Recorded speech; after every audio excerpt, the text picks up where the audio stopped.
I welcome you all in Edu Ethics. So today we are starting with our new chapter of raindrops. Okay, you can see here. Here you can see today we are starting with our raindrops book, chapter number 2, that is Life at Hawthorne School. So this is the chapter of Heidi. This is a chapter of Heidi, and Heidi is a novel, and that chapter is an extract, is an excerpt taken from the novel Heidi. Okay, can we see that chapter? Let's see. So here we are moving to our chapter Life at Hawthorne School. Hello बच्चों, hello students, आज हम हमारा नया chapter start करेंगे जो कि है life at हॉथर्न school. बहुत ही इजी चैप्टर है ये, बहुत ही मज़ेदार नहीं है। इसमें हम हाइडी पढ़ेंगे। हाइडी एक बच्ची है, एक गर्ल है 14-15 ईयर्स ओल्ड की, जो कि अनाथ है, ऑर्फन है, और वो अपने ग्रैंडफादर के साथ रहती थी। और फिर उसकी जो आंट थी वो उसको अपने साथ हॉथर्न स्कूल में ले गई, एक सिटी में, जहाँ पे उसकी फ्रेंड क्लारा बनी। राइट। और क्लारा जो थी वो थोड़ी डिसेबल्ड थी, वो चल नहीं सकती थी। राइट। तो अब देखिए उसके साथ क्या होता है। एक्चुअली ये पूरी नोवेल है जो कि हम पहले भी कई चैप्टर्स में हम अदर क्लासेस में भी हम इस चैप्टर को पढ़ चुके हैं, लेकिन उसमें हमने पिछली स्टोरी देखी थी कि पहले उसके साथ क्या हुआ था, उसके ग्रैंडफादर उसको लेके गए एंड दैट ऑल। लेकिन अब हम उसका ही दूसरा पार्ट पढ़ेंगे। राइट। उसका ही दूसरा एक पार्ट है, हम वो पढ़ेंगे। Okay, let's get start. Okay,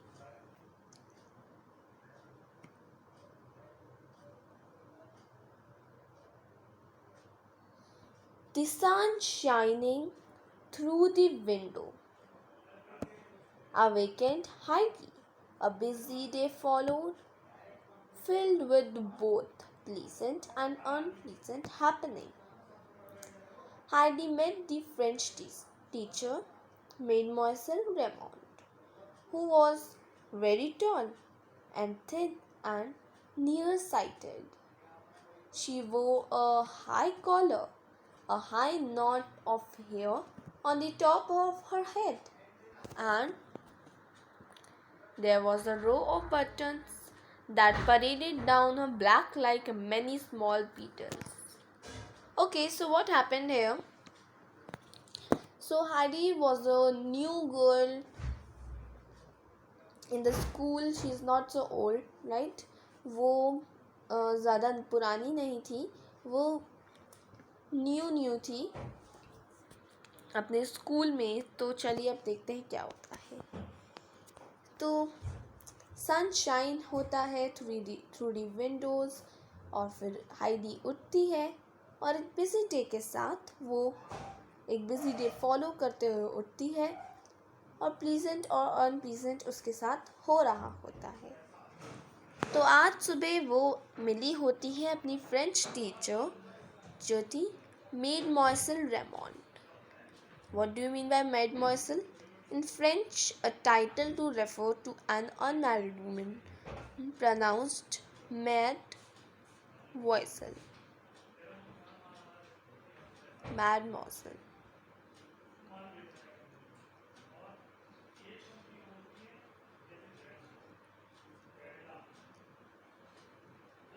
Okay. Now here we are describing the Mademoiselle, that she was very tall and she was very thin and nearsighted, means able to see only what is near, short-sighted. वो वही देख सकती थी, वो पास से देख सकती थी, ज़्यादा दूर से उनको अच्छे से नहीं दिखता था। So that is what nearsighted is. and she wore a high collar, a high knot of hair. Not ये होती है, हेयर में नॉट बना रखी थी उन्होंने, बहुत टॉल थी वो. And there was a row of buttons that paraded down her back like buttons from many small beetles.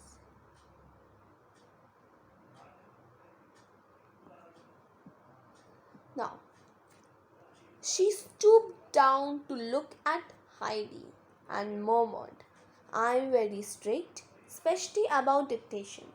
Your friend Clara learned well, very well indeed." Now, what Mademoiselle Raymond murmured to Heidi that she was very strict. वो कहती है मैं बहुत strict हूँ, murmur करती है, वो बड़बड़ाती है हाइडी से कि मैं बहुत स्ट्रिक्ट हूँ, सबसे ज़्यादा स्ट्रिक्ट मैं डिक्टेशन में हूँ. और तुम्हारी फ्रेंड जो क्लारा है, उस क्लारा को सब पसंद करते थे क्योंकि वो पढ़ाई में तो अच्छी थी ही, लेकिन वो वहीं पे रहती थी और वहाँ के जो मालिक थे पूरी सिटी की, वो उनकी बेटी थी. ठीक है, सुनाओ. वो कहती हैं क्लारा स्पेलिंग्स में बहुत अच्छी है. Now Heidi began to be afraid she could not live up to Clara, of whom everyone in the school had such a good opinion. She felt even more convinced of this when she talked to Fräulein Feld.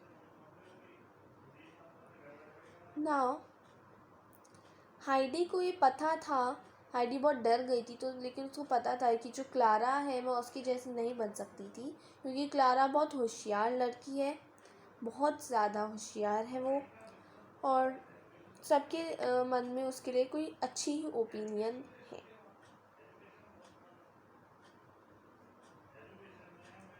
अब वो बात करती है फ्रॉलन failed से. फ्रॉलन failed जो थी वो उसको उनको क्लारा नहीं, उनको हाइडी पर दया आती थी कि वो बहुत, एक तो पुअर घर से है और बहुत अच्छी लड़की है. वो बोलती है, "good morning Heidi. Hi, I hope we shall be a happy family and that you are going to be as lovable as your friend Clara."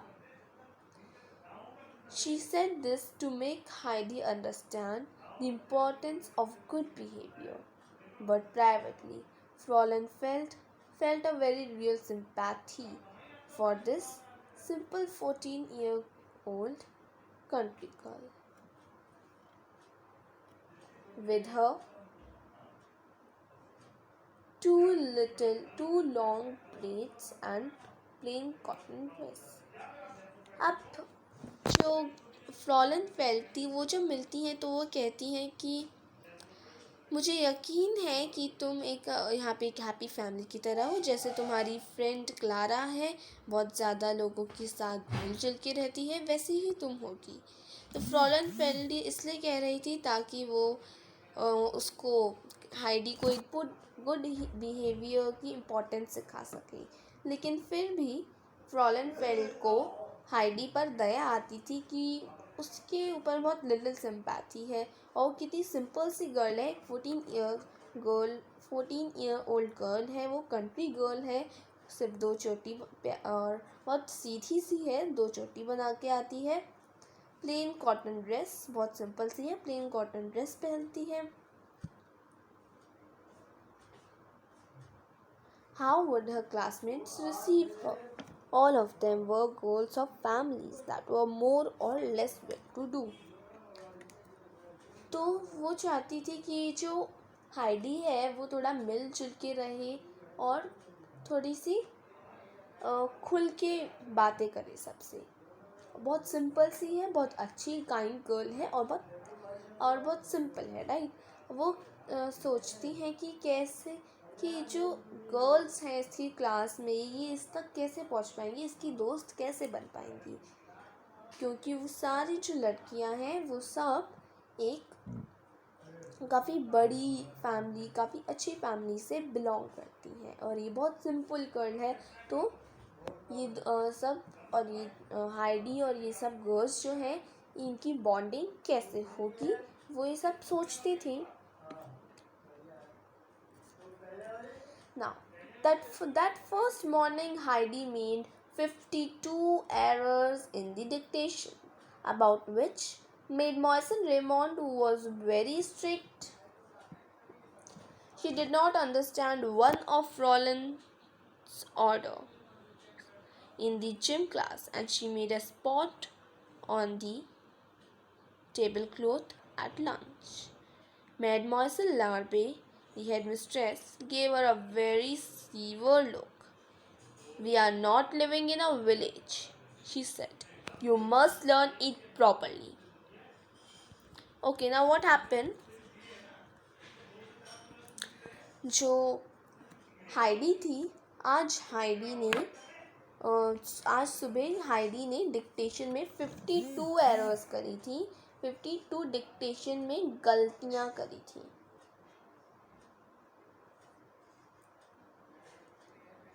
52 उसने गलतियाँ करी थी डिक्टेशन में. और वो जानती भी थी कि मेडमॉसल रेबॉन जो है वो बहुत स्ट्रिक्ट है और वो भी स्पेशली डिक्टेशन में.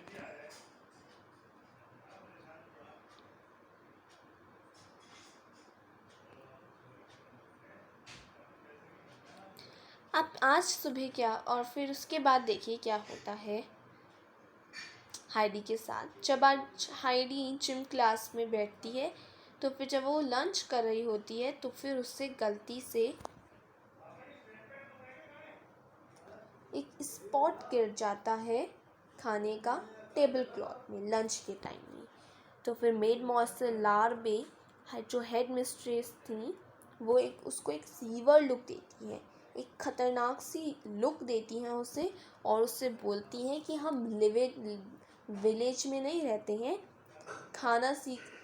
खाना खाना अच्छे से सीखना पड़ेगा तुम्हें.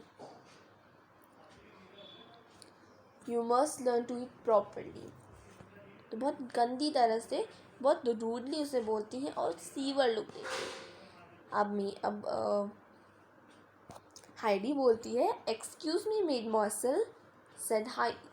"It was an accident." तो हाइडी बोलती है, "एक्सक्यूज़ मी मेडमॉसल, ये मुझसे गलती से हुआ है, ये सिर्फ एक एक्सीडेंट है." उसके बाद, "Do not answer back when I correct you," said the headmistress. Heidi, who had not meant to be rude, sat silent and confused. उसके बाद जो हेडमिस्ट्रेस है वो उसको बोलती हैं कि हाइडी वापस जवाब देना बहुत सीख गई हो, वापस जवाब मत दिया करो जब मैं तुम्हें करेक्ट कर रही हूँ. फिर हाइडी बोलती है, हाइडी का वो मतलब नहीं होता कि वो रूड बोले. हाइडी चुप बैठ जाती है और फिर कंफ्यूज हो जाती है. वो सोचती है कि पता नहीं मैंने क्या किया, ये जो मुझे डांट रही है. तो वो चुप हो जाती है. मेडमॉसल लार्बे रिज्यूम्ड. उसके बाद मेडमॉसल लार्बे क्या कहती हैं देखिए. "This afternoon you will take a walk with Miss Smith at 4:30 when Ellen arrives. I shall meet you at school. Be especially kind to Ellen, girls. Her father has just died in Buenos Aires where he was the consul general." Consul general means an official representing a country's government in another country. Okay. And her mother is ill. After the walk, Heidi went to her room and found Ellen. The new pupil, in a flurry of dresses, hats, slippers, books, gloves, and suitcases. What do you mean by in a flurry of? Means here surrounded by dresses, hats, slippers, books, gloves, and suitcases. Now, अब क्या होता है, जो मेडमॉसल लार्बे होती हैं वो Heidi और सारी गर्ल्स से कहती हैं कि आज तुम मिस स्मिथ के साथ एक वॉक लोगी सारी गर्ल्स, और फिर तुम ईलन के पास जाओगी और ईलन से सबसे अच्छे से बात करना, क्योंकि अभी कुछ ही समय पहले उसके पापा गुजरे हैं और उसकी मम्मी जो है वो बहुत बीमार है। फिर हाइडी सबसे पहले पूछती है, हाइडी सबसे पहले पहुंचती है वहाँ पे वॉक लेने के बाद, और फिर वो देखती है कि जो ईलन है वो अपने सराउंडिंग में dresses, hats, slippers, books, cloth इन सब से भरी हुई होती है, राइट। अब वो बोलती है, how do you do Eileen, I am Heidi your roommate, how do you do. Eileen replied stiffly. Stiffly means in an unfriendly way, not bothering to raise her head. May I help you with your things? Heidi offered, remembering that the headmistress had asked the girls to be specially kind to her. No, thank you. I would much rather have this room to myself. Couldn't you ask to be changed? Ellen demanded. I'm afraid not, Heidi told her. The other girls have been here longer than I. They already have roommates. How annoying. And Ellen turned her back unsociably as they continued her unpacking. Now what happens? जब Heidi पहुंचती है उसके बाद Heidi उससे पूछती है कि मैं तुम्हारी हेल्प करूं, वो ऑफ़र करती है, लेकिन उसके बाद ईलन स्टिफली गंदी तरह से बोलती है, वो मना कर देती है कि उसको कोई हेल्प नहीं चाहिए।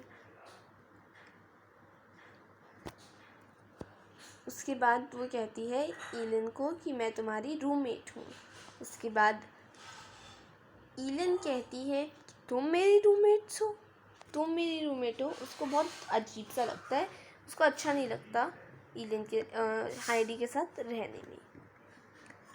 फिर हाइडी कहती है कि मेरे पास कि और जो गर्ल्स, मैं यहाँ पे काफ़ी टाइम से नहीं हूँ और जो और गर्ल्स हैं वो मुझसे पहले यहाँ पे है, तो उनके पास पहले से ही रूममेट्स हैं। तो ये जो ईलन है ये न्यू गर्ल है, आई जो है ये न्यू गर्ल है। तो ये जो ईलन है इसका जो नेचर है ये बहुत ख़राब है, बहुत अनसोशेबल गर्ल है ये, बहुत ख़राब नेचर है।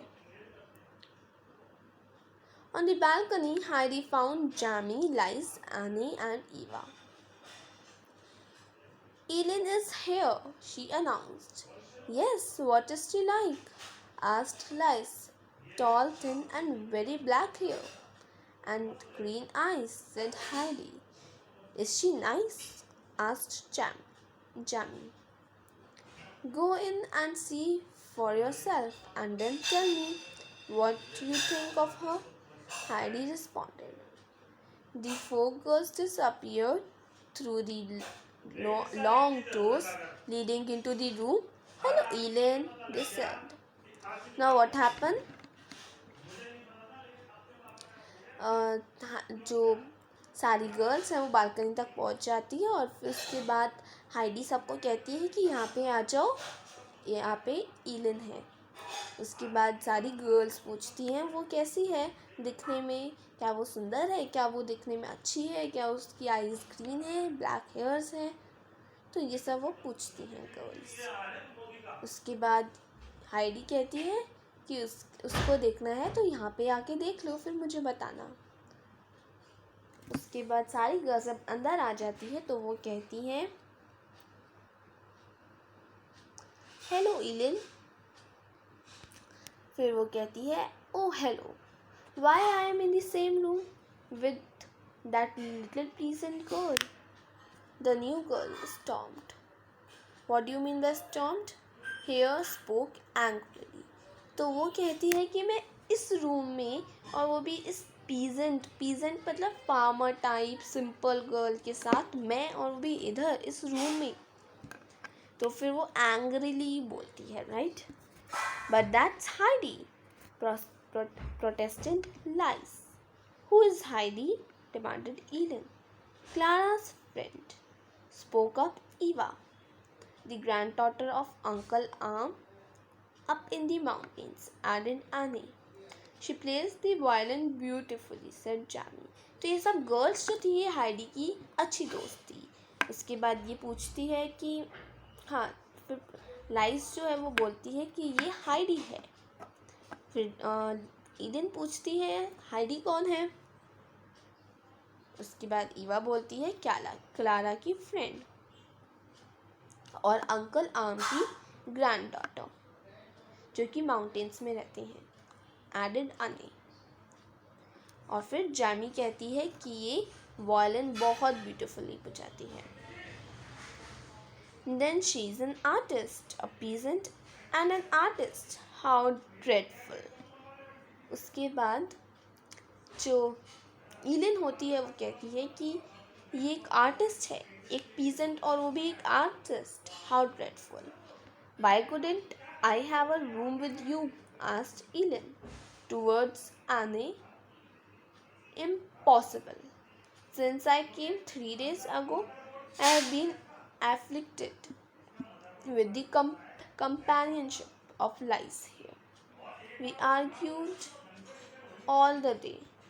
She went on with a she went on with a laugh.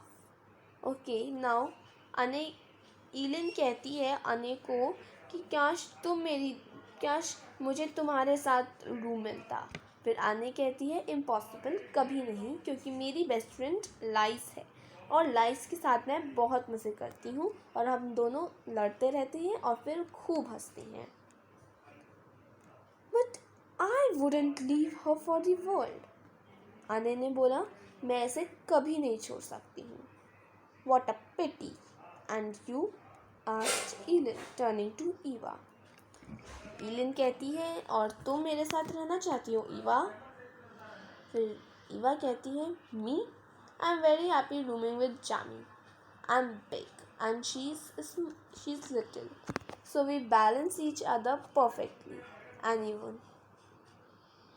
Anyway,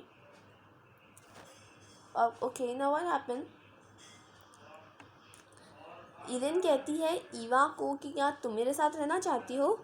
तो ईवा कहती है नहीं, मेरे को जामी के साथ रहना है क्योंकि वो बहुत प्यारी सी और छोटी सी है और मेरे को उसके साथ बहुत मज़ा आता है. उसके बाद Heidi is very nice and we all like her. उसके बाद वो कहती है और तो फिर और गर्ल्स कहती हैं कि आईडी बहुत अच्छी लड़की है और हम सब उसको बहुत पसंद करते हैं. उसके बाद ईलिन कहती है she don't please me, said Eileen. फिर ईलिन कहती है लेकिन मुझे अच्छी नहीं लगती. ऐसा कौन कहता है? Eileen. That's just too bad, concluded Lise. Lise कहती है ये बहुत गलत है. But she left the room with a merry twinkle in her eyes. Heidi had been attacked and they all had an opportunity to defend her. उसके बाद ईलिन अपनी eyes में हाइडी अपनी आइज़ में एक ट्विंकल लेके बाहर चली जाती है, रूम को लीव कर देती है. उसके बाद on one side of the classroom where the new students gathered to hear the solemn reading of the rules, a large door opened onto a beautifully kept garden.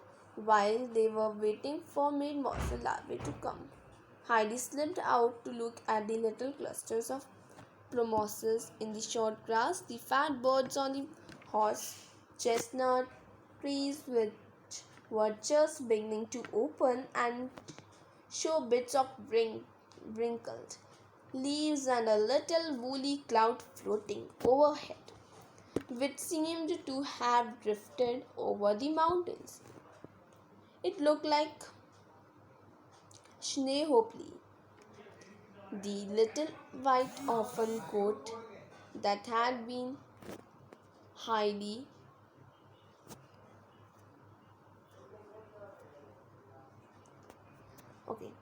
that had been Heidi's favorite in the pastures. Heidi.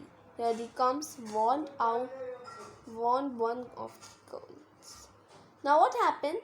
सब बच्चे classroom में बैठ गए थे और जो new students थे वो एक जगह बैठ गए थे और वो सब सुन रहे थे सॉलम को रीडिंग करते हुए, क्योंकि सॉलम जो थी वो सारे रूल्स बता रही थी क्लास के। उसके बाद सब लोग मेड मॉर्सल लार्वे का वेट कर रहे थे और जो हाइडी थी वो बाहर गार्डन में वो सुंदरता देख रही थी गार्डन की और उसको याद कर रहा था और वो याद कर रही थी पास्चर्स को, जहाँ पे वो अपने ग्रैंडफादर के साथ रहती थी और वो याद कर रही है वो उस ऑर्फन गोट को, वो याद कर रही है बर्ड्स को, तो उसको बहुत ज़्यादा अच्छा फील हो रहा है और उसको पास्चर्स की भी याद आ रही है।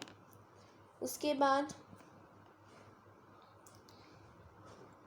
एक लड़की आती है, एक गर्ल आती है और फिर हाइडी को वार्न करती है कि अब अंदर आ जाओ। तो वो बोलती है, oh hello, why am I in the same room with that little peasant, what, okay sorry.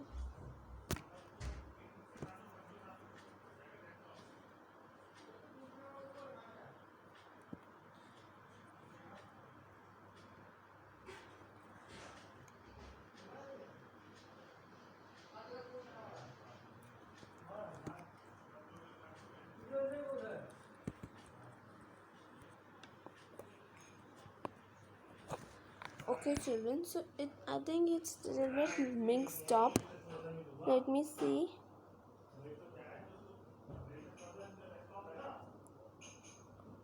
Okay, oh, here is the same. Okay, actually children, you can see this part and this part are the same pages. That's a mistake done by me. It's fine. So we have to, I think we have to continue from here. It's fine. We are continuing. Now one of the side. Okay. Yeah. Heidi just had time to slip back into her place when Mademoiselle Larve marched in, and headmistress began to read in a solemn voice. She read on and on for 2 long pages. All the students were much impressed and looked at one another in silence. After the headmistress had left the room, but lies more mischievous than the rest spoke like Mademoiselle Larve. Above all, it is forbidden to take these rules too seriously. The girls were all laughing when Mademoiselle Raymond came into the room. She hushed them with a lifted finger. Go to work now, she said. You lies. To the piano. Heidi, Monsieur Roquette is here to give you your first lesson on the violin. Elin, you may go and tidy your room. Anne and Eva will have a lesson in English and the rest of you will study with me. Okay, now what happened?